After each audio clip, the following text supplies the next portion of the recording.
Chúc mừng năm mới! Chúc mừng năm mới 2025 tất cả các bạn khán giả và tất cả các gia đình đang đón xem kênh Ninh Tito. Mọi người thân mến, đầu xuân năm mới thì Ninh rất là mong muốn được khai bút bằng một nội dung thật là chất lượng, thật là thú vị, đáp lại sự ủng hộ và tình yêu của mọi người đã dành cho Ninh trong suốt 7 năm qua. Và đó là nội dung như thế nào? Hà Nội, mảnh đất của những ký ức bao đời, nơi từng con phố không chỉ có cái tên mà còn lưu giữ hương vị của thời gian nữa.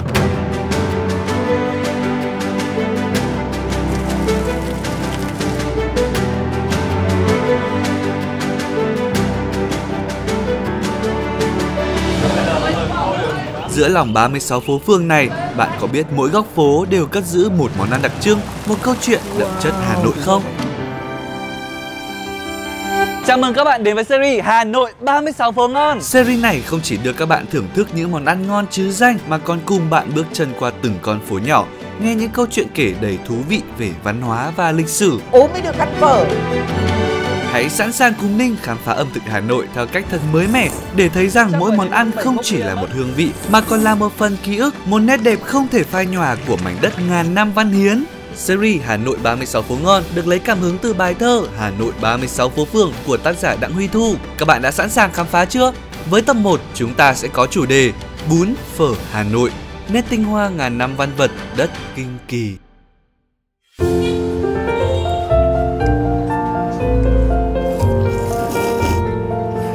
Ai ngu luộc đây?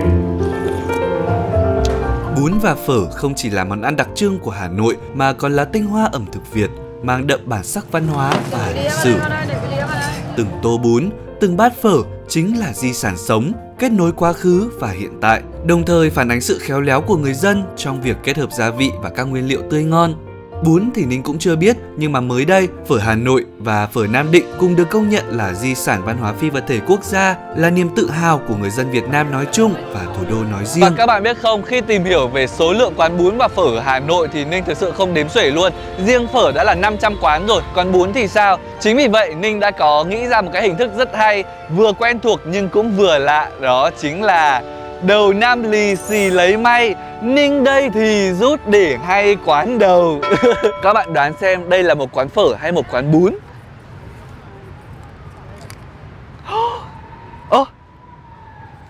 Phở bò Việt Hòa 48 hàng đồng. Có một vài thông tin thì nói rằng phở Việt Hòa là phở Nam Định, có nguồn gốc từ Nam Định. Nhưng mà cũng có những thông tin thì nói rằng đây là phở Hà Nội. Về nguồn gốc của phở có rất nhiều tranh cãi, mà có lẽ trong năm 2025 này Ninh sẽ làm một tập riêng để nói về phở. Nhưng mà có một sự thật là mỗi khi nhắc đến cái nôi của món phở truyền thống, dẫu 9 người 10 ý thì vẫn thường sẽ có hai câu trả lời chính, đó chính là phở Hà Nội và phở Nam Định, đều được ra đời vào cuối thế kỷ thứ 19, đầu thế kỷ thứ 20. Với ấn tượng của Ninh thì sự khác biệt lớn nhất trong khẩu vị giữa phở Hà Nội và phở Nam Định có lẽ là nước dùng. Phở Nam Định thì sẽ đậm đà vị mắm hơn, có chút béo béo hơn, còn phở Hà Nội thì lại trong và thanh hơn. Thế nhưng nhà văn Thạch Lam đã từng nói, phở là một thứ quà đặc biệt của Hà Nội, không phải chỉ riêng Hà Nội mới có, nhưng chính vì chỉ ở Hà Nội mới ngon. Hãy cùng ghé xem phở bò Việt Hòa ở hàng đồng, dù có nguồn gốc ở Nam Định hay bán ở Hà Nội, thì bí quyết để giữ chân được thực khách hơn 40 năm nay là gì nhá? Con nhé. Con cảm ơn cô. Các bạn ơi, trước mặt Ninh đây là một tô phở siêu nóng hổi luôn. Phở ngon phải thưởng thức lúc nóng. Mời mọi người cùng thưởng thức phở hàng đồng với Ninh nhé.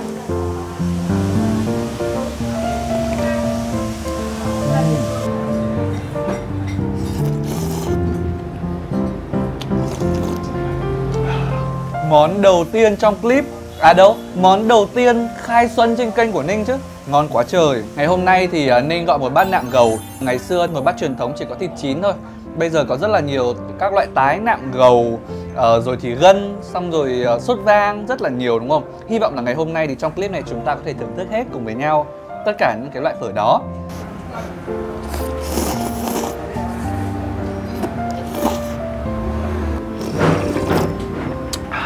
Nước dùng ở đây nhá, không hề có cái vị quế hồi luôn. Nó rất là thơm cái mùi thịt bò, mùi nước ninh xương. Đó, nhưng lại rất đậm đà nha. Cái mùi phở mà tạo bằng cái hương vị quá dễ. Cho một chút quế, cho một chút hồi, cho tất cả mọi cái vào thì nó sẽ tạo thành một cái mùi chung chung gọi là mùi phở. Nhưng mà nó không phải phở nhà mình. Cô chú cố gắng Tức là gì? Bán phở thì mình sẽ định vị phở bằng nước mắm ngon, còn gia vị thì tối giản. Để làm gì? Khi người ta ăn bát phở, người ta ngửi thấy mùi bò nhưng mà không được quá gây, cái miếng thịt thơm nhưng mà không phải là mùi hồi hay mùi quế, mà là mùi thịt bò. Cái nước ngọt là từ xương và do một cái sự cẩn thận, do sự trau chuốt, chứ không phải là mình sẽ dùng hương vị để coi như là đánh bạt đi, để coi như là để tạo nên cái mùi phở. Nếu như các bạn muốn tìm thêm một chút hương vị mà bình thường mọi người đi ăn phở, ăn bún hay ăn là thêm một chút chanh quất, thì xin mời nhìn xung quanh các bàn ở đây đi. Không có chanh quất đâu. Bởi vì là hơn 40 năm quán phở này được bán tại phố Hàng Đồng, thì hơn 40 năm đó không hề có một tí chanh quất nào. Đấy có vẻ như là một cái điểm rất là riêng, nhưng lại là một điểm mà hội sợ cam quýt chanh quất như Ninh cực kỳ thích. Ai ạ? Ai sợ cam quýt chanh quất giơ tay ạ? Thật ra thì cô chú không bán chanh là cũng mất rất nhiều khách. Rất nhiều khách bây giờ không hiểu, cho rằng là cô chú là quá tiết kiệm. Đấy, vì cũng có những lúc chanh rất đắt. Đấy, nhưng mà thật ra thì không phải đắt hay rẻ, cô chú muốn giữ lấy cái lề.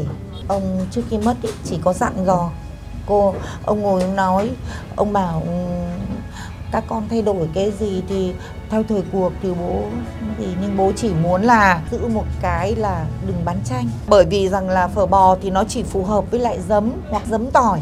Các con cố gắng là giữ lại một cái lề, cái nếp của gia đình để giữ lại cái hương vị, để cho những người về sau này vẫn có thể thưởng thức, vẫn được biết là cái phở ngày xưa nó hương vị như thế nào. Nếu mà nói là phở nhà mình là phở Nam Định, đúng. Đầu tiên từ Nam Định. Tại vì rằng là phải nói là phở nhà mình là nguồn gốc ông bà ngày xưa là phở Nam Định. Đến khi mà lên đến Hà Nội mà các cụ thì lên đây các cụ bắt buộc các cụ bảo phải cải tiến làm sao để vừa với những người Hà Nội.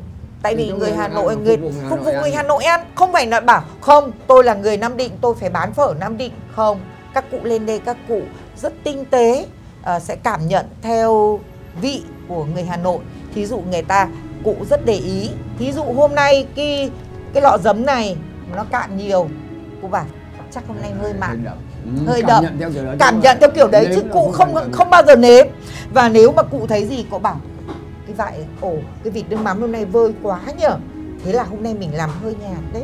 Đấy, cho nên rằng là các cụ ngày xưa bán hàng tinh tế theo kiểu như thế, nên là phục vụ người Hà Nội rất thích, rất yêu cái món phở. Là bởi vì sao? Bởi vì các cụ rất có tâm. Những người đầu bếp cần cái tâm để nấu món ngon thì những người thợ nghề cũng vậy. Điều này dường như đã trở thành một phần của Hà Nội xưa nói chung và Hàng Đồng nói riêng, nơi mà tên gọi gợi nhớ về nghề thủ công truyền thống của Hà Nội.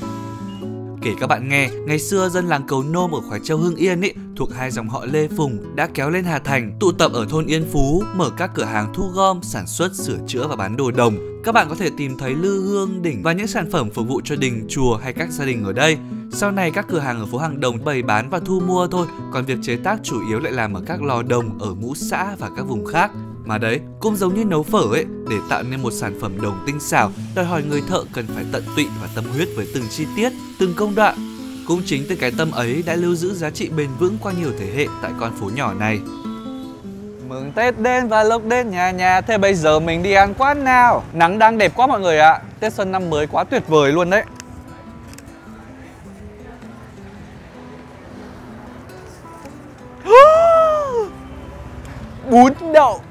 Bún đậu Hàng Khay.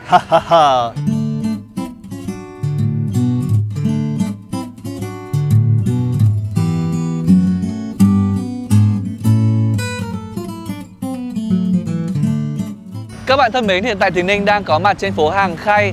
Thật ra thì Hàng Khay bây giờ đã được sửa lại rất là đẹp rồi, vì nó là một trong những tuyến phố chính trung tâm ở quanh Hồ Hoàn Kiếm. Tuy nhiên thì để mà nói về Hàng Khay ngày xưa có rất là nhiều câu chuyện để kể. Hàng Khay ngày xưa nó sẽ thuộc một cái phố dài hơn, đó chính là phố Thợ Khảm. Cái thời mà Pháp thuộc thì cái phố Thợ Khảm nó sẽ kéo dài từ tít tận đầu Tràng Tiền qua Hàng Khay và đến tận hết Tràng Thi cơ. Tuy nhiên thì những cái người mà thợ khảm chính họ sẽ lựa chọn cái khu vực Hàng Khay bây giờ để sống. Về cái tên hàng khay, tại sao đặt tên là hàng khay thì có nhiều cái luồng ý kiến lắm. Có một luồng ý kiến thì cho rằng là hàng khay có tên như vậy tại vì là ngày xưa thợ khảm ở đây họ cũng khảm cả khay gỗ nữa. Có một luồng thông tin tiếp theo thì người ta lại cho rằng là những cái dụng cụ của những cái thợ khảm này họ thường hay để vào những cái khay thì gọi là hàng khay.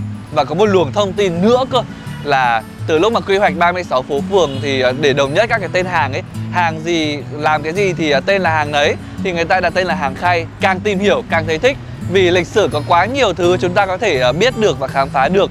Và trong đó một món mà lúc nãy các bạn biết rồi đúng không? Bún đậu hàng khay là một món rất hay. Hiện tại thì Ninh đang có mặt tại ngõ 29 hàng khay. Thật ra thì để mà nói là bún đậu nào ngon nhất ở Hà Nội hay là hàng bún đậu nào ngon nhất trong ngõ hàng khay thì rất là khó để có thể khẳng định vì mỗi người là một vị. Tuy nhiên thì Ninh nghĩ rằng là một phần nào đấy bún đậu hàng khay cũng góp phần viral món bún đậu đến với cả người Việt và kể cả bạn bè quốc tế nữa. Nên rằng là ngày hôm nay trong clip bún phở Hà Nội không thể thiếu được món bún đậu. Bây giờ hãy cùng vào trong và ăn bún đậu với Ninh nhé.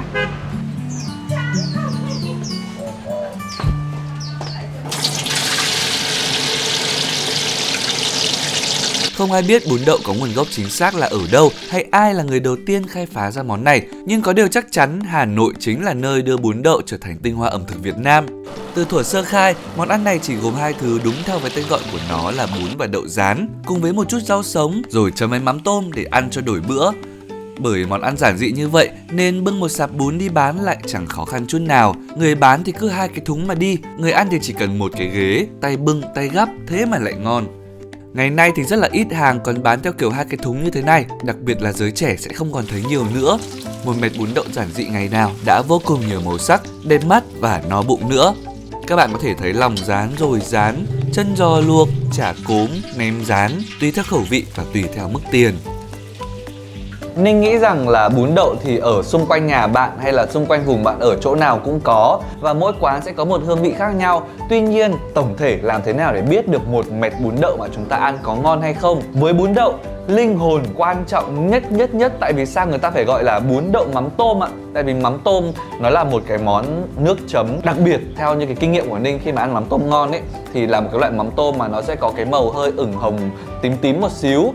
Thứ hai là các bạn ngửi mùi nó sẽ thơm, nó không bị tanh nồng lên. Và khi mà các bạn vắt quất vào, cho một tí đường và cho một tí ớt vào, đánh nó bông lên, nó thơm lên thì đấy là một loại mắm tôm ngon. Nhưng mà đây, cái bát bạn ấy vừa mới pha hộ Ninh, một bạn trong ekip vừa mới pha hộ Ninh đây. Nhưng mà bát này vắt quất, tim sợ cam quýt chanh quất không thích điều này. Nên là Ninh sẽ chỉ cho các bạn một cách khác. Với những bạn nào mà không thể ăn được quất hay là chanh mà vẫn muốn ăn mắm tôm, Ninh đã học được một cách là các bạn sẽ lấy một cái bát mắm tôm có dầu sôi sẵn nhá. Các bạn cho một ít đường vào nhá. Xong rồi các bạn xin quán một ít giấm trắng như thế này để nó có thể tạo được độ chua. Và đánh nó sẽ có một phần bông nhẹ thôi, chứ nó không thể bông được lên rất là đẹp tuyệt vời như là khi mà chúng ta cho cái cũng bông này. Nhưng nó không đẹp được như cái bát mà cho quất vào đâu. Với đậu thì sẽ có nhiều kiểu rán khác nhau. Sẽ có những quán là họ sẽ rán cả cái bìa đậu rồi cắt miếng ra thì nó sẽ không được quá là giòn ở mọi góc cạnh. Còn có những quán họ sẽ cắt thành miếng vuông và họ sẽ mắm tôm ngon quá, Ninh pha tuyệt vời. Đây, có những quán họ sẽ cắt thành những cái miếng vuông nhỏ như thế này. Họ rán rất là kỹ và gọi là hơi rán già một xíu đấy, thì cái vỏ nó sẽ giòn và bên trong thì nó sẽ vẫn có một cái độ mềm nhất định. Chấm này. Ui xôi, mắm tôm.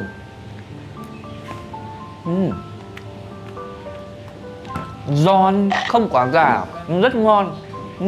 Bún đậu mắm tôm ở Hà Nội sẽ ăn với những cái miếng bún này gọi là bún lá. Ăn nó là một miếng vừa ăn nha. Với cái món quốc hồn quốc tí sốt chấm này, nhiều người không ăn được thì bây giờ ở Hà Nội hay là ở nhiều nơi họ đã sử dụng thêm một vài loại sốt chấm nữa. Có thể là nước tương, có thể là chấm nước mắm. Hay như anh quay phim đang quay cho mình thì anh ấy cho thêm cả tương ớt vào trong đây, các anh ấy pha lên. Nhưng mà quan trọng nhất vẫn là cái việc là các bạn có thích được cái món đấy hay không, các bạn có tận hưởng được nó hay không, và có học được ăn mắm tôm hay không, thì đấy là điều quan trọng nhất. Một mẹt bún đậu đầy đủ nó sẽ thực sự hấp dẫn để các bạn sẽ có một cái bữa trưa thật là ngon miệng.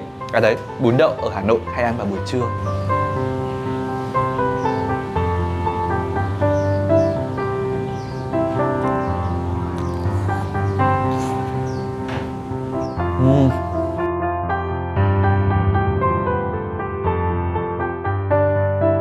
Ban nãy khi mà Ninh có nói rằng là phố Thợ Khảm bị kéo dài đến Tràng Tiền đúng không? Tràng Tiền thì làm sao mà có thể thiếu được kem. Ta-da! Và Ninh đã có một que kem Tràng Tiền. Anh ơi, nhưng mà đang đi ăn đồ mặn mà sao lại đi ăn kem? Ha. Tôi chết rồi. Nhưng mà làm sao mà thiếu kem Tràng Tiền được? Nói chung là các bạn nên đi ăn kem Tràng Tiền. Vì kể cả kem que hay kem ốc khế đều rất là ngon. Và kem Tràng Tiền đã ra đời từ năm 1958 đến nay là rất là lâu rồi. Thôi, nhân tiện ăn một món đồ ngọt, mình sẽ đền bù cho các bạn bằng một món bún cũng liên quan đến cái vị ngọt. Các bạn có đoán được không ạ? Bún gì mà lại có liên quan đến vị ngọt ta? Mà cái hàng mà Ninh dẫn các bạn đi ăn ấy, nó còn rất ngọt cơ. Mà đấy là cái vị ngọt mà Ninh cực kỳ thích. Đó chính là... Ta-da! Hiện tại thì Ninh đã có mặt... Ui, nắng đẹp quá. Đầu xuân năm mới mà đi quay series như thế này quá tuyệt vời. Hiện tại thì Ninh đang có mặt tại ngõ 74 Hàng Quạt. Đây là một cái địa chỉ mà phải nói rằng là nếu bạn nào xem kênh Ninh từ những năm 2017, 2018 sẽ rất quen thuộc. Tại vì ở đây có một cái biệt danh với Ninh thôi, kỷ niệm với Ninh thôi, đó chính là bún chả đổ vỡ. Tại vì sao các bạn có thể kéo về lại những clip 2017, 2018 nhưng mà Ninh đã gắn bó với quán cho đến tận bây giờ. Nên để mà nhắc về một hàng bún chả mà lại trong 36 phố phường trong bài thơ đó thì chắc chắn là chúng ta sẽ phải đến bún chả ngõ Hàng Quạt. Bây giờ thì hãy cùng đi theo mùi hương nướng thịt để đi vào trong các bạn nhé. Người ta có câu muốn ăn thì lăn vào bếp, nhưng với Ninh ở Hà Nội, muốn ăn thì nên lăn vào ngõ, vì rất nhiều quán ngon nằm ở trong ngõ luôn. Điển hình là một con ngõ siêu nhỏ ở Hàng Quạt, nhưng có một hàng bún chả đã thổi lửa gần 30 năm nay rồi. Cứ cái góc phố nào ở Hà Nội mà khói mù mịt lên, thơm nức, đó chính là dấu hiệu nhận biết của hàng bún chả. Thoạt nhìn bún chả không phải là món ăn quá đặc biệt bởi nguyên liệu đều rất quen thuộc và dễ tìm như là bún, thịt ba chỉ, cà rốt, đu đủ, nước mắm. Nhưng không hiểu sao món ăn này lại có sức hút kỳ lạ đối với Ninh. Nói vậy thôi, chứ để làm được một suất bún chả ngon đúng điệu thì không hề đơn giản tẹo nào đâu nhá. Một suất bún chả Hà Nội chuẩn chỉnh được tạo nên từ 3 phần chính: nước chấm, chả nướng và bún rối. Điểm nhấn của món ăn chính là nước chấm. Đây là linh hồn của bún chả, được pha chế khéo léo để có vị chua chua, ngọt ngọt và đậm đà. Tỷ lệ pha nước chấm là bí quyết riêng của mỗi quán, chẳng hạn như bún chả Hàng Quạt nổi tiếng với vị nước chấm hơi thiên ngọt. Phần chả nướng thì sẽ có hai loại là chả viên và chả miếng. Chả viên được làm từ thịt vai băm nhuyễn, còn chả miếng lại phải chọn thịt ba chỉ đủ nạc, đủ mỡ để tạo nên độ mềm. Cả hai loại chả đều được ướp khéo léo với muối, tiêu, đường, hành và một chút dầu ăn để thịt nó dẻo hơn, đậm đà hơn. Sau đó nướng trên bếp than hoa đến khi bên ngoài cháy xém, thơm lừng mà bên trong vẫn giữ được độ mềm, mọng nước. Hương thơm đặc trưng từ than hoa không chỉ khiến món ăn hấp dẫn hơn mà còn mang đậm dấu ấn ẩm thực Hà Nội, khiến người ta ăn một lần là nhớ mãi. Trong mỗi một cái bát bún chả như thế này, các bạn sẽ thấy là có một cái đồ vấn phụ thôi, nhưng mà nó rất là quan trọng, đó chính là cái phần dưa góp. Như ở đây thì bún chả Hàng Quạt sẽ sử dụng đu đủ nha các bạn. Một số hàng khác các bạn sẽ thấy có thêm cả cà rốt vào nữa. Họ sẽ ngâm với giấm và đường. Người Hà Nội tinh tế một cái là họ sẽ có thêm một chút dưa góp vào, khiến cho cái món ăn này có thêm một chút giòn giòn nhưng cũng cân bằng lại cái vị giác và giải ngấy.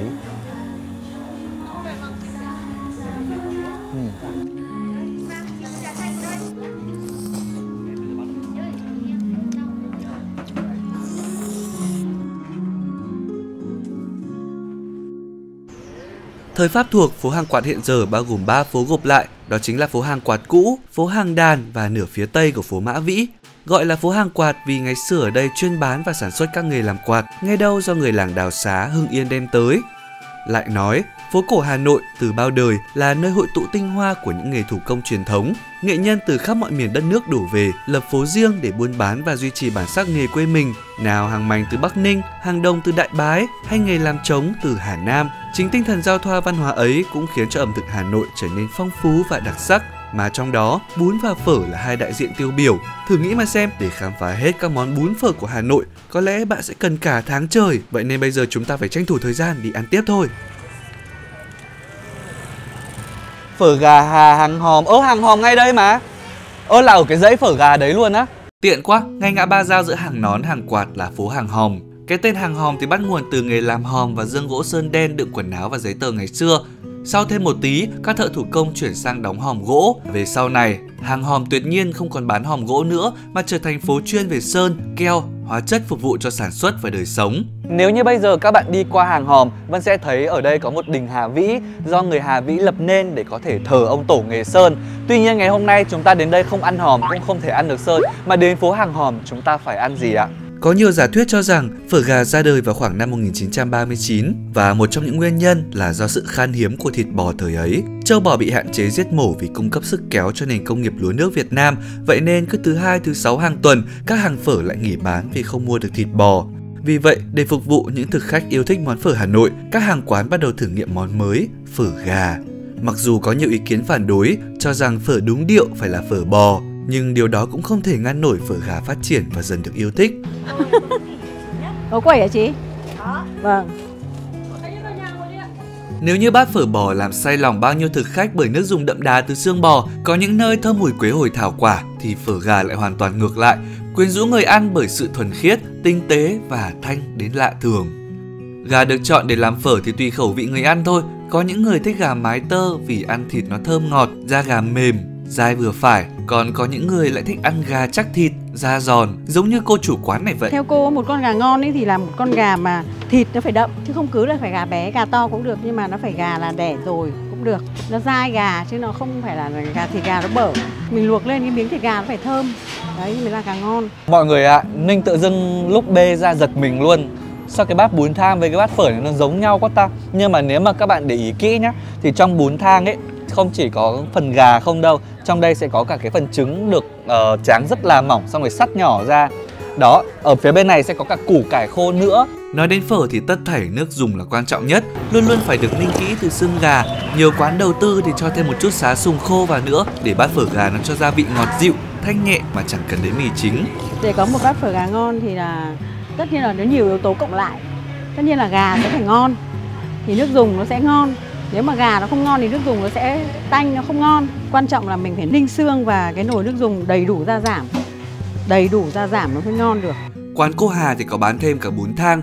Món này tuy ngày xưa là một món dọn tủ ngày Tết, thế nhưng cách chế biến lại vô cùng cầu kỳ và tinh tế, dần ra trở thành một món đặc trưng trong văn hóa ẩm thực Hà Nội. Nấu cái nước bún thang khó phết đấy. Thái bằng đầy cái nguyên liệu cũng cực kỳ mất thời gian, nhưng được cái món này nhẹ nhàng, đỡ ngán sau những bữa ăn nặng nề ngày Tết. Để đổi gió, bây giờ Ninh sẽ nhờ anh quay phim rút một cái lì xì để xem là mình sẽ đi ăn món nào tiếp theo. Đưa em. Quán gì ta? Chỗ này hay này.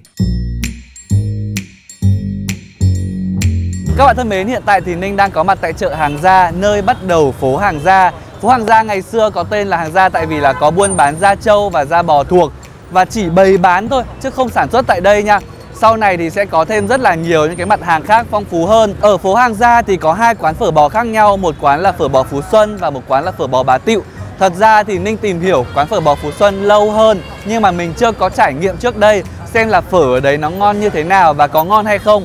Mình chỉ mới trải nghiệm phở bò Bà Tịu thôi, nên là mình sẽ quyết định dẫn các bạn đi ăn phở bò Bà Tịu nằm ở số 8 Hàng Gia. Ninh có xem ở trên các cái cộng đồng ở trên mạng họ chia sẻ ấy, nếu mà ai muốn cái nước dùng trong thanh thì hãy đến Bà Tịu. Còn nếu ai muốn nước dùng kiểu đậm đà hay kiểu là nước béo thì sẽ có những cái hàng khác, vì mỗi một hàng phở sẽ có một cái cách làm nước dùng khác nhau. Phở bò Bà Tịu mọi người hay thường gọi vui một cái tên, đó chính là phở đếm. Tại vì là từ xưa đến nay, từ thời mà khi mà bà Tịu bán cho đến bây giờ các con bà bán thì đều là đếm miếng thịt cho vào trong bát. Tại vì cái miếng thịt ở đây ấy được thái rất là dày. Đó, nên rằng là đếm miếng thịt để cái định lượng của nó sẽ được cân bằng, nó đều, nó đẹp. Thì bây giờ Ninh đã gọi một cái bát tái chín và một cái bát sốt vang. Quán này thì ban ngày bà Tịu sẽ bán, còn buổi chiều tối thì các anh con trai với cả vợ các anh sẽ bán. Đó, nước dùng rất là trong luôn. Không nghe rõ cái mùi quế hồi hay gì đâu, mà các bạn sẽ thấy là rất thơm cái mùi gừng nướng ấy, rất thơm luôn. Ngon nha. Nó cũng không phải là quá nhạt đâu, nó đậm đà, nó vừa vị với cả vị của Ninh luôn đấy. Đây, các bạn nhìn cái miếng nạm này ngon chưa?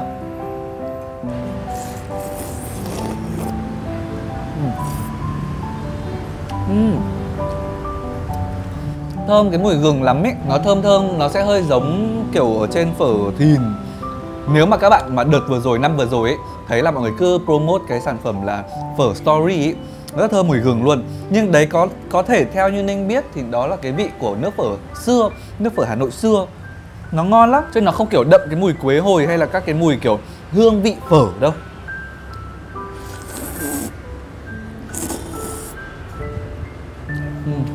Cái phần mỡ nó chất lượng quá trời. Cái miếng thịt nó cũng dày cơ, ngon quá. À, ăn nốt miếng này rồi giới thiệu cho các bạn phở sốt vang.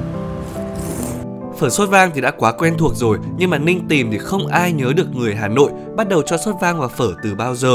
Nhưng mà nó cũng được cho là sự kết hợp khá thuyết phục với hương thơm đặc trưng không lẫn với các kiểu phở khác. Bát phở sốt vang ngon là bát phở hội tụ cả sắc, hương và vị, với thịt bò đỏ nâu, mềm ngọt, có chút sần sật từ gân mà không hề bị khô bở. Nước dùng nâu đỏ, hơi sánh, dậy mùi thơm của quế, hồi và thảo quả. Điểm thêm một chút hành lá, rau mùi xanh tươi, nhìn thật bắt mắt. À, có một cái cũng rất hay khi mà Ninh đọc, đó chính là có nhiều loại thịt có thể để làm sốt vang, thì ở đây phở nhà bà Tiệu sẽ sử dụng cái loại thịt nó sẽ hơi nạc một xíu, nên là ai thích sốt vang kiểu rất là mỡ, rất là mềm thì sẽ không phải ở đây đâu. Ở đây sẽ là sốt vang kiểu hơi nạc. Nhiều người ấy thì sẽ gọi riêng một bát phở, gọi một bát sốt vang con ở bên cạnh để ăn riêng hai vị với nhau. Nhưng mà Ninh thấy là mix vào cũng hay đấy chứ, rất là đặc biệt và rất là hợp lý.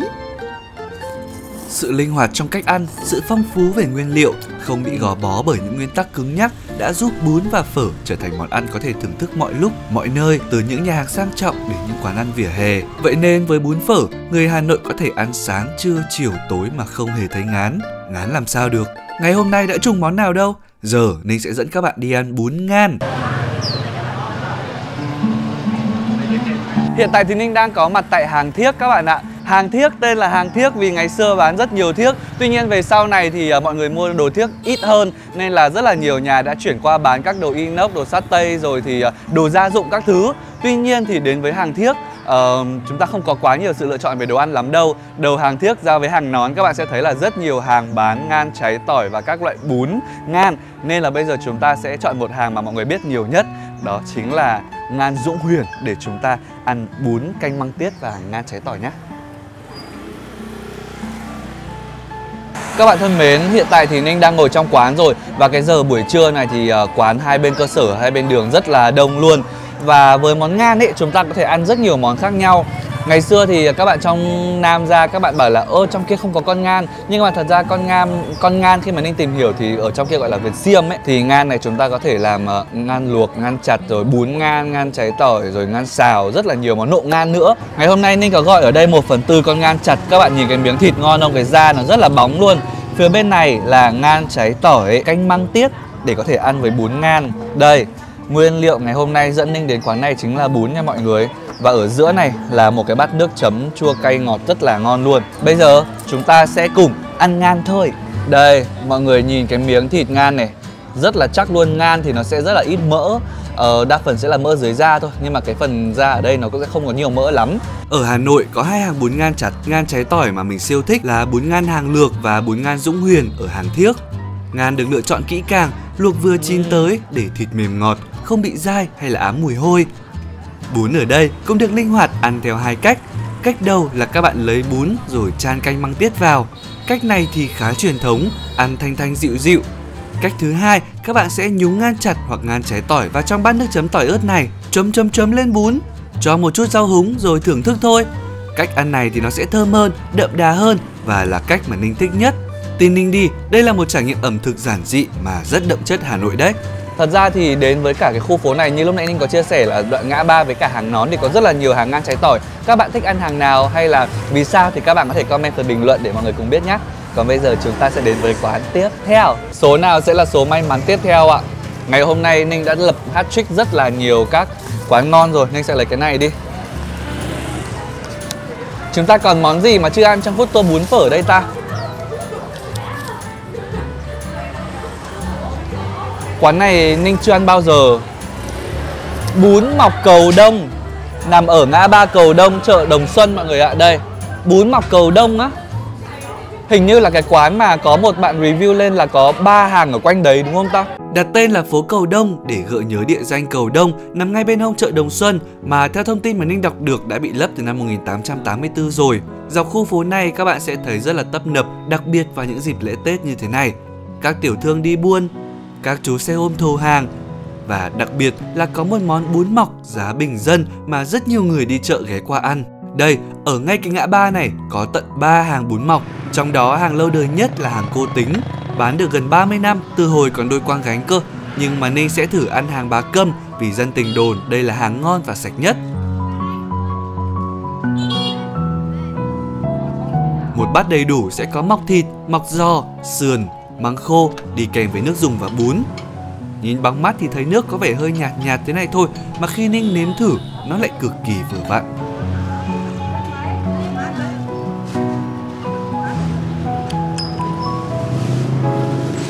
Đấy, các bạn nhìn cái bát đầy đặn chưa? Ninh thì Ninh sẽ thích mọc thịt hơn, ăn nó mềm, nó thơm hơn. Còn mọc giò thì nó giòn giòn, dai dai, sần sật. Tuy nhiên thì cái này tùy khẩu vị thôi, vì Ninh thấy nhiều người vẫn chỉ gọi mọc giò mà không gọi mọc thịt các bạn ạ. Giá cả hợp lý, đồ ăn ổn. Các bạn cũng đừng lo là vào quán Bà Câm thì mình không biết gọi đồ thế nào. Bà ngồi ở trong thì không nói được thôi, chứ các cô các chị xung quanh là rất nhiệt tình xởi lởi. Tuy nhiên là phải đến sớm mới ăn được, chứ tầm 9 giờ các bạn đến thì không còn cái gì luôn. Ăn xong no nê, Ninh sẽ đứng chỗ cầu thang ngay cạnh chợ mà mọi người hay chụp ảnh Tết để có thể rút lì xì quán tiếp theo. Và đó chính là quán phở Mạnh Cường, 23 hàng muối. Trong quá trình ekip làm kịch bản, Ninh đã rất băn khoăn liệu có quá nhiều quán phở trong một clip không. Thế nhưng các bạn biết không, càng tìm hiểu, Ninh càng thấy phở Hà Nội là một bức tranh muôn màu. Trong đó mỗi hàng là một nét vẽ riêng, không lẫn vào đâu được. Vì vậy, mình vẫn muốn giới thiệu nhiều hàng phở khác nhau để các bạn cảm nhận được sự đa dạng trong cách nấu và hương vị, chứ không phải để đánh giá hay là sắp xếp thứ tự yêu thích, vì không phải tất cả các hàng trong clip này đều là những hàng phở mà mình yêu thích nhất ở Hà Nội. Tuy nhiên, mỗi nơi sẽ đều mang một câu chuyện và một dấu ấn riêng, níu chân thực khách bằng chính cái tâm của người nấu. Hãy thưởng thức phở với trái tim rộng mở, vì đôi khi cái ngon nó còn nằm ở cảm xúc và kỷ niệm gắn bó với từng quán. Còn với phở Mạnh Cường, thú thật đây là lần thứ 3 mình ghé quán. Tuy nhiên thì lần nào cũng phải trầm trồ với phần thịt bò siêu tươi ở đây. Các bạn thân mến, hiện tại thì Ninh đang có mặt tại phố hàng muối. Và khi mà nhắc đến hàng muối thì mọi người thường hay nhắc đến một hàng phở rất là đông khách, đó chính là phở Mạnh Cường. Quán này thì đã mở rất là lâu đời rồi. Và hiện tại thì nếu mà các bạn tìm sẽ có rất là nhiều cơ sở của hàng phở bò Mạnh Cường. Tuy nhiên thì cơ sở 23 hàng muối này là cơ sở mà chắc chắn chúng ta phải thử, vì nó là cơ sở đầu tiên. Tại vì sao ngày hôm nay Ninh lại gọi tận 3 bát? Đây, phía bên này đó chính là một bát phở mà ngày xưa các cụ hay bảo cái thời bao cấp là không người lái, là chỉ có nước phở với cả có bánh phở thôi, không có một chút thịt hay là thêm gia vị gì quá nhiều cả.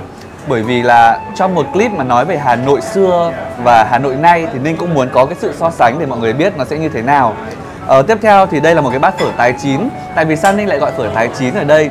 Tại vì là thịt luôn luôn nổi tiếng với cái việc là rất là tươi, nên là mọi người thường hay gọi cả tái nữa để biết được cái độ ngọt của thịt, độ tươi của thịt nó như thế nào. Và đây là một bát best seller, bát đắt nhất của quán luôn, đó chính là bắp nạm gầu. Nhìn cái miếng bắp nó ngon dã man, bắp tái nó ngon dã man luôn mọi người ạ. Ngày xưa ấy, một bát phở không người lái thấy được kể lại là chỉ khoảng 1,5 hào thôi. Nhưng mà ngày đấy là cũng nhiều á, mọi người thường hay, đặc biệt là tầng lớp lao động nghèo thường hay ăn, họ còn ăn với cả cơm hoặc là cho cả bánh mì vào để chấm nữa. Ngày xưa ấy thì như bố mẹ cô là cán bộ đi làm nhà nước thì cũng chỉ là lúc ốm đau và khi lĩnh lương. Đấy là với những người nhà mà ít con thì mới là được đi ăn phở. Còn ngày xưa thì ốm mới được ăn phở, cho nên là bây giờ mọi người hay đùa mà chứ. Ôi bây giờ mọi người ốm nhiều quá, ngày nào cũng thấy ốm thì đi ăn phở. Chứ ngày xưa tại vì như các bạn cô ấy cứ bảo chứ chắc nhà mày sướng lắm. Ngày xưa bảo không, nhà tao ngày xưa cũng có được ăn phở đâu, cũng phải để ốm mới được ăn phở. Cô tả cảnh đi mua phở nhá, đi mua phở thì sẽ mang cái cặp lồng to hơn cái bát phở. Để làm gì? Để đến xong rồi xin thêm một tí nước phở để về ăn với cơm nguội. Đấy, cho nên rằng là thí dụ như người nào ốm thì sẽ lấy bánh, lấy thịt ra xong rồi chừa lại cái nước. Đấy, xong tí nữa chan với cơm nguội, ngon lắm. Đấy. Chính ra mình thì nghe thấy lạ, nhưng ngày xưa như thế nó cũng là một cái điều kiện rồi đấy. Tại vì là ngày xưa nghèo lắm.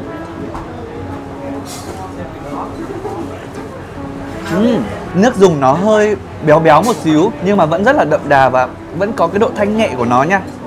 Nước phở chất lượng mà ăn phở không người lái cũng ngon luôn cơ. Các bạn đoán thử cái bát phở không người lái ở đây bao nhiêu tiền?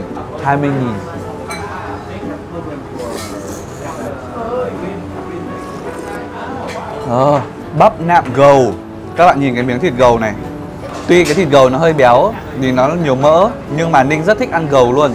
Thói quen của Ninh khi đi ăn phở là sẽ gọi một bát tái gầu. hoặc là nạm gầu rất là ngon. Đây, cái phần thịt mỡ gầu này nó sẽ giòn giòn. Ninh có tìm hiểu về phố hàng muối này. Hàng muối ngày xưa không phải là nhà nào bán muối ở đây đâu, mà là có một vài nhà buôn muối. Họ đổ xỉ đi các chợ hoặc là đổ buôn cho các tiểu thương ấy, xong rồi đi các tỉnh lân cận các thứ, chứ không phải là có phố nào bày bán muối ở đây đâu. Nhưng mà nó vẫn tên là hàng muối. Và bây giờ thì sau khi đến hàng muối rồi, chúng ta sẽ cùng rút lì xì đi để chúng ta xem mà chúng ta sẽ đi đến đâu tiếp theo. Đinh tít tô dạo phố cổ, bà sao phố phường ăn hoài không ngán đâu. Nào bún chả, nào phở bò, mỗi ngon mỗi vị, ôi Hà Nội tự hào. Hàng đậu nâng nâng đứng. Hiện tại thì Ninh đang có mặt tại số 11 Hàng Bạc và ngày hôm nay chúng ta sẽ ăn bún riêu. Các bạn biết không, ngày xưa khi mà Tết đến thì mình rất mong chờ để có thể có những cái bữa cỗ thật là linh đình. Nhưng mà khi trưởng thành và trải qua quá nhiều cái Tết thì sau những bữa cỗ linh đình như vậy, ngay từ mùng 1 mình đã thèm những cái món có thể giải ngán được. Và bún riêu là một trong những cái món như vậy.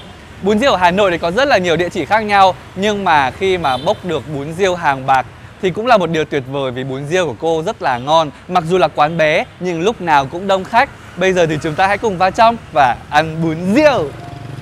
Các chào cô. Bún riêu là một món ăn truyền thống của người Việt Nam có nguồn gốc từ đồng bằng Bắc Bộ, nơi mà cua đồng dễ dàng được tìm thấy trong các cánh đồng lúa. Nhà văn Vũ Bằng có viết trong Miếng Ngon Hà Nội, đó là một món quà cổ kính, có thể bảo là quê mùa được, nhưng tôi đố ai trông thấy một mẹt bún riêu của người bán hàng dâng lên trong khói xanh nghi ngút mà lại không thèm và bảo quà Việt Nam rẻ, không cầu kỳ mà quả là ăn ngon ra dáng. Nãy đang nói dở câu chuyện phở không người lái. Thật ra ngày xưa nếu so bún riêu với các gánh bún sườn, bún thang, bún mọc, bún chả thì bún riêu chỉ là thứ bún không người lái, vì chẳng có gì ngoài sợi bún và nước riêu cua. Thế nhưng món bún này lại được các bà, các mẹ, các chị rất yêu thích vì vị chua thanh mát, ít chất béo nên rất thanh tao. Truyền thống ngày xưa duy nhất chỉ bát riêu không và bát riêu đậu, không có một cái gì thêm. Một bát truyền thống ngày xưa cô bán chỉ có 500 con ngày xưa thôi. Năm Hào ấy cho đến khi mà lên tới 2.000, lên tới 5.000 và 10.000 và 12.000 và đến tận bây giờ đấy. Cua đồng được làm sạch, giã nhỏ rồi cho vào nước, lọc thật kỹ rồi mới gạn phần nước cua vào nồi, khuấy nhẹ, đun lửa riu riu cho đến khi cua đồng nổi lên thành từng mảng. Bây giờ thì hiếm có hàng bún riêu nào nấu toàn riêu, thường sẽ pha thêm một chút đậu hay là một chút trứng để cho nhiều riêu hơn. Thì cũng được, nhưng bù lại nước dùng phải ngon. Nước riêu chuẩn vị Hà Nội phải có vị chua dịu của giấm bỗng cùng cà chua, làm nổi lên vị ngọt nhẹ của cua đồng. Tùy theo khẩu vị của mỗi người, có thể gia giảm thêm một ít mắm tôm cho dậy mùi và đậm vị. Đặc biệt, món này ăn vào những ngày Tết là siêu thích luôn đấy. Sau khi cô bán truyền thống độ khoảng 10 năm về sau thì bắt đầu cô chỉ thêm mỗi giò tai thôi. Dần dần là theo xu hướng của thanh niên bây giờ thì mọi người khi thích ăn nhiều topping thì cô sẽ phải làm thêm các thứ, ví dụ như giò chả, thịt bò, đậu phụ, tắp mỡ. Theo thời gian thì mọi người sẽ ăn đầy đủ, không ăn truyền thống như ngày xưa nữa, còn ít lại những người già đấy. Người già và những người cỡ tuổi như cô ấy thì mọi người không thể kiểu hấp thụ được những cái chất nhiều ấy thì sẽ ăn truyền thống thôi. Quán này thì sẽ có thêm cả giò tai, thêm cả bò. Nhưng mà có nhiều quán các bạn sẽ thấy là có thêm cả ốc này, có thêm cả trứng vịt lộn này. Rồi thì rất là nhiều các loại topping khác nhau để mà nó đa dạng cái bát hơn. Nhưng mà các bạn có công nhận không? Đó chính là nhìn cái bát không người lái và cái bát mà full topping thế này xịn đét. Ui mọi người ơi, ở đây còn có cả chả cốm, xong có cả thịt. Trời ơi, cái bát này là 40.000 nha, còn bát truyền thống ngày xưa chỉ có 25.000 thôi. Được cái nước dùng của cô rất ngon, thanh, trong và các bạn chỉ cần thêm một xíu cái giấm bỗng nữa thôi, nó thêm một chút chua nhẹ nữa, rất là ngon. Mải nói gắp mãi không được một miếng ạ.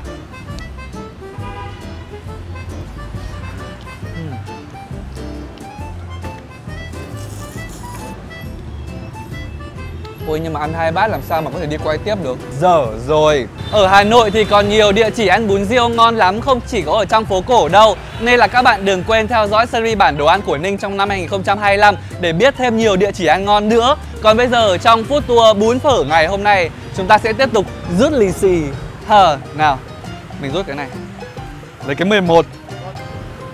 Phở gà trộn Hạnh 65B Lan Ông. Ê, hôm nay chính ra chưa ăn phở trộn, bây giờ đi ăn phở trộn, tuyệt vời. Được, Nhưng mà phở trộn thì phải đợi một xíu. Ninh sẽ đi lang thang phố phường một chút đây. Tại vì là phở trộn Hạnh thì họ sẽ mở vào hình như là 5 rưỡi 6 giờ chiều họ mới bắt đầu mở. Nên là mình sẽ đi lang thang phố phường.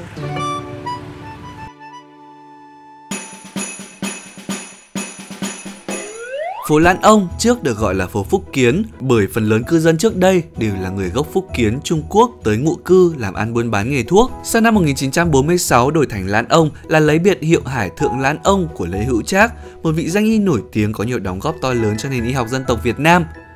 Mỗi lần đến đây, Ninh thường hay bị hấp dẫn bởi mùi hương đặc trưng từ những gói thuốc bắc được bào chế cầu kỳ, tỉ mỉ, hòa quyện với hương thơm của hàng chục loại thảo dược. Cũng giống như vậy, từ những năm 99, cô Hạnh chế biến món phở trộn với sự chăm chút từng chi tiết từ mỡ hành, lạc rang, hành khô, xì dầu, thịt gà đến rau húng và rau thơm, tạo nên một hương vị cân bằng, hài hòa đến lạ.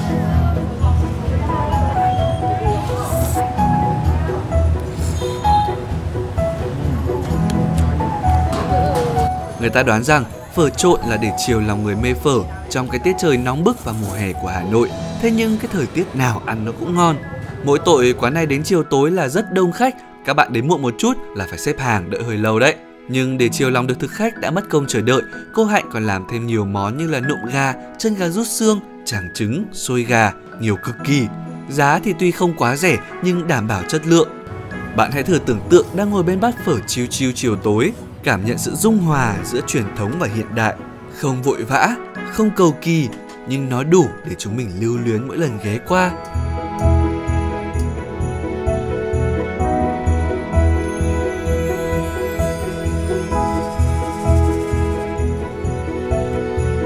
Các bạn thân mến, buổi tối thưởng thức phở gà trộn Hạnh ở đây, các bạn sẽ còn nghe phảng phất một chút cái mùi hương thuốc bắc nữa.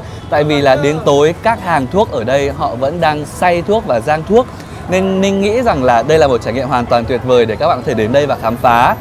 Phở gà trộn chưa phải là quán cuối cùng, bởi vì là chúng ta đã có phở nước, chúng ta đã có phở trộn, chúng ta chưa có phở xào. Và buổi đêm ăn phở xào ở đâu ngon? Bây giờ Ninh sẽ dẫn các bạn đi lang thang một chút lên phố Hàng Buồm. Và đó là quán nào? Hãy cùng theo chân Ninh nhé!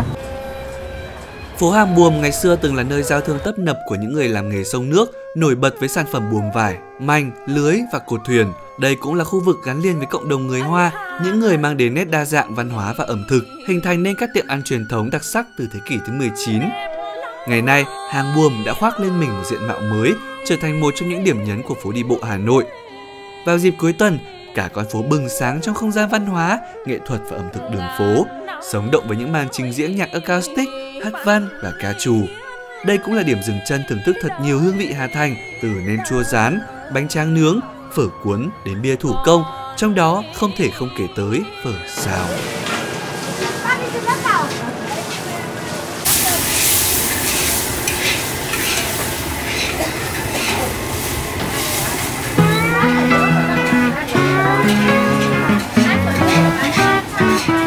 Với tiếng chảo xèo xèo vang lên không ngớt, phở xào hấp dẫn thực khách bởi hương vị đậm đà, ngấy ngấy mà nó lại ngon đến lạ. Dù chỉ là những chiếc bàn nhựa, vài chiếc ghế con bên vỉa hè phố cổ, nhưng chính cái không khí nhộn nhịp và cái tâm của người làm bếp đã khiến nơi đây trở thành điểm hẹn ẩm thực quen thuộc của nhiều thế hệ người Hà Nội, đặc biệt là với những bạn cú đêm. Các bạn thân mến, phở xào Hàng Buồm thì rất là nổi tiếng rồi. Ninh coi đây là một cái địa điểm mà sau rất là nhiều những buổi liên hoan mà muộn chẳng hạn, hoặc là những cái hôm nào mà ekip hay là hôm nào mà ngày xưa mình đi học ấy, tan học muộn mình thường hay lên phở xào Hàng Buồm. Nhưng mà các bạn lưu ý một xíu, đó chính là từ 18 giờ cho đến 23 giờ sẽ là nhà Thanh Béo, và sau 23 giờ sẽ là nhà Trang Mèo. Khẩu vị để mà nói rằng là nhà nào ngon hơn thì nó tùy từng người. Ninh thì thấy là hai hàng đều ok.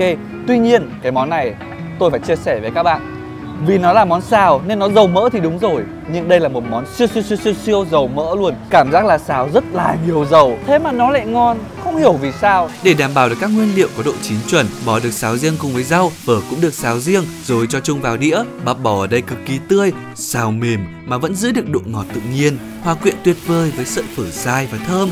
Siêu nhiều thịt bò thế này thì đắt cũng phải.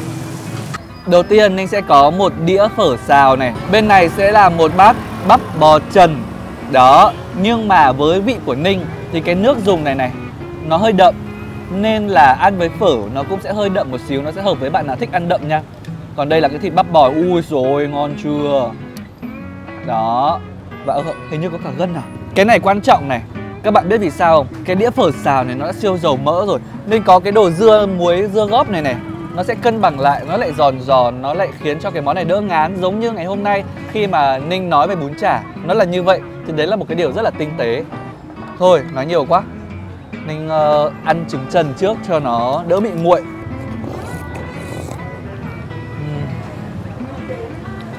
Một quả trứng trần vào là tỉnh cả người. Hôm nay đi ăn nhiều thì thành ra là cũng hơi đờ đẫn một xíu, vì đồ nước nhiều quá mà. Nhưng mà ngon. Mấy lần trước mình đi ăn nhiều hơn, hôm nay cảm thấy nó hơi ít. Thôi chẳng sao, hôm nọ hôm kia. Và đây các bạn sẽ thấy là có phở xào. Rõ ràng nó dầu mỡ thế mà ăn sao nó ngon thế nhỉ? Không hiểu luôn đấy, rất là thơm cái sợi phở luôn. Đấy.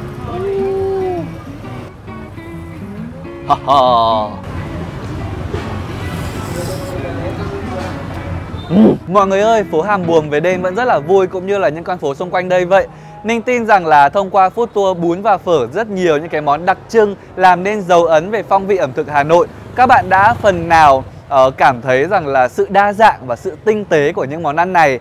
Và chắc chắn ở Hà Nội nói riêng hay ở khắp Việt Nam nói chung, các bạn đều có những cái quán bún hay là quán phở gọi là ruột của mình, đúng không? Tất cả những cái món này đi xa, kiểu gì chúng ta cũng nhớ đến. Giống như là những cái món ăn mà Ninh sắp chia sẻ trong 2 tập tiếp theo của series Hà Nội 36 phố ngon vậy. Tập 2 sẽ có nội dung là gì? Bây giờ mời các bạn cùng xem một đoạn video ngắn teasing nhé. Ẩm thực đường phố Hà Nội là nơi hội tụ rất nhiều món ăn độc đáo, phản ánh sự sáng tạo và tinh tế trong văn hóa ẩm thực.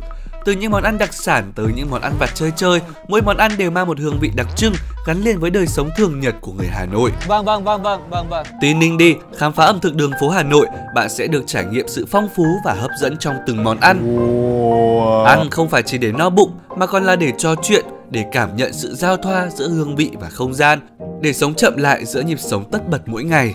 Các bạn hãy khám phá vào 10 giờ 30 sáng mùng 3 Tết Ất Tỵ trên channel Ninh Tin Tôi nhé. Còn bây giờ, xin chào và hẹn gặp lại. Chúc mừng năm mới ngày mùng 1 Tết Ất Tỵ.